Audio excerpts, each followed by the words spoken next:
Hello everyone, and welcome back to our channel. Today, we're diving into the heart of ancient Babylon, into the royal court of King Darius. Here, we'll meet a man named Daniel, whose unshakable faith would lead him to a terrifying choice: abandon his God or face the hungry jaws of lions. This is the incredible story of Daniel in the lion's den, a powerful tale of courage, faithfulness, and God's miraculous protection. So, let's get started.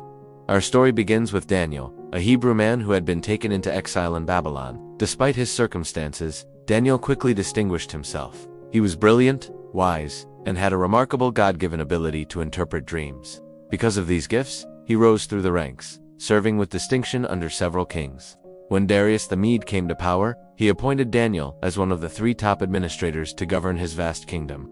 Daniel was so exceptionally competent and trustworthy that King Darius began to make plans to place him over the entire kingdom. He saw something special in Daniel, an integrity that was rare and a wisdom that was unmatched. But this royal favor didn't go unnoticed. It stirred up a bitter, deep-seated jealousy among the other high-ranking officials and satraps. They couldn't stand seeing this foreigner, this exile, being promoted above them. They decided they had to find a way to bring him down. So, these jealous officials started watching Daniel's every move. They scrutinized his work, hoping to find some mistake, some hint of corruption, or any neglect of his duties. But their efforts were in vain. They couldn't find a single fault in him. Daniel was completely honest and faithful in everything he did, both in his public service and his private life. Frustrated, they finally came to a realization. They said to each other, "We will never find any grounds for a charge against this Daniel unless it has to do with the law of his God." And with that, a wicked plan began to form. Knowing Daniel's unwavering devotion to his God, the officials devised a malicious trap disguised as a tribute to the king. They went together to King Darius and, with great flattery, proposed a new royal decree. They suggested, "O King Darius, live forever. We have all agreed that you should issue an edict that for the next 30 days, anyone who prays to any god or any human being other than you, O king, shall be thrown into the lion's den." The king, likely flattered by this extreme show of loyalty, saw no harm in it. He thought it was a way to unify the kingdom under his authority. So, he signed the decree. And under the law of the Medes and Persians, once a royal decree was signed, it could not be revoked, not even by the king himself. The trap was set. Now, when Daniel learned that the new law had been signed, he knew exactly what it meant. It was a direct attack on his faith, a law designed to corner him. He had a choice to make. He could pray in secret, he could stop praying for 30 days, or he could continue as he always had. For Daniel, there was no real choice. His response was immediate and unmistakable. He went to his home, to his upper room, where the windows were open, facing toward Jerusalem. And there, just as he had done every day of his life, 3 times a day, he knelt down, prayed, and gave thanks to his God. He didn't hide. He didn't change his routine. He chose his faith over his fear, demonstrating a courage that was truly profound. He knew the consequences, yet his commitment to God was absolute. Of course, the jealous officials were watching. They had anticipated this very moment. They found Daniel on his knees, praying and asking for help from his God, in direct violation of the king's new decree. Their trap had worked perfectly. With their evidence, they rushed back to King Darius. They didn't even mention Daniel at first. Instead, they cunningly reminded the king of his own law. "Did you not publish a decree?" they asked, "that during the next 30 days anyone who prays to any god or man except to you, O king, would be thrown into the lion's den?" The king replied, "The decree stands. In accordance with the law of the Medes and Persians, which cannot be repealed." Only then did they spring their trap shut. "Daniel," they said, "one of the exiles from Judah, pays no attention to you, O king, or to the decree you put in writing. He still prays 3 times a day."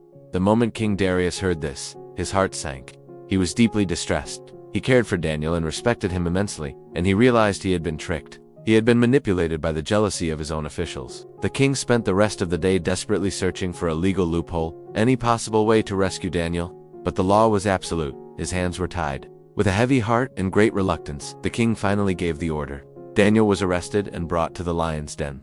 As Daniel stood at the edge of the pit, King Darius spoke to him, his voice filled with regret.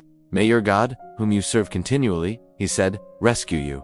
With those words, Daniel was thrown into the den with the hungry lions. A large stone was brought and placed over the mouth of the den to seal it. The king then sealed the stone with his own signet ring and with the rings of his nobles, making it official. There was no turning back. Daniel's fate was sealed, left in the hands of God and the jaws of the lions. That night was agonizing for King Darius. He returned to his palace, but found no rest. He refused any food and turned away all forms of entertainment. Sleep was impossible. He spent the entire night, tossing and turning, worried and tormented by what he had done. His mind was filled with the image of his most trusted administrator, Daniel, alone in the darkness with savage beasts.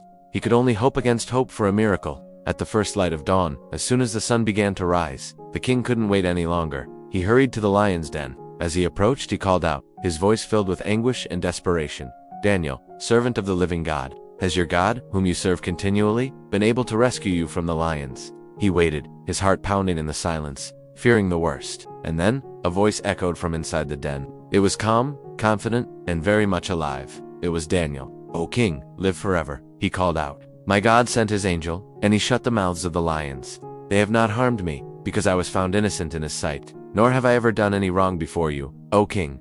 The king was overwhelmed with joy and relief. He immediately commanded his guards to lift Daniel out of the den. When Daniel was brought out into the morning light, they examined him carefully. There was not a single wound on him, not even a scratch. His complete trust in his God had protected him. His faith had been his shield. King Darius was not only relieved, he was filled with righteous anger. He now saw the wicked plot of the accusers for what it was. In a swift act of justice, he commanded that the men who had falsely accused Daniel be arrested. And according to the harsh justice of the time, they, along with their wives and children, were thrown into the very same lion's den they had intended for Daniel. The Bible tells us that before they even reached the floor of the den, the lions overpowered them, a stark and brutal contrast to the miracle Daniel had experienced. Following this incredible event, King Darius was moved to make a new declaration. He wrote a decree and sent it to all the peoples, nations, and languages throughout his entire empire. It read, "I decree that in every part of my kingdom, people must fear and reverence the God of Daniel, for he is the living God and he endures forever. His kingdom will not be destroyed. His dominion will never end. He rescues and he saves. He performs signs and wonders in the heavens and on the earth. He has rescued Daniel from the power of the lions." The story of Daniel in the lion's den is a timeless and powerful reminder for all of us. It shows that unwavering faithfulness to God can triumph over any human threat, and that prayer is our direct line to divine strength and protection. Daniel's courage wasn't about the absence of fear, it was about acting on his faith despite his fear. If you found this story as inspiring as we do, please give this video a like. And don't forget to subscribe to our channel for more stories of faith and courage. Thanks for watching, and we'll see you in the next video.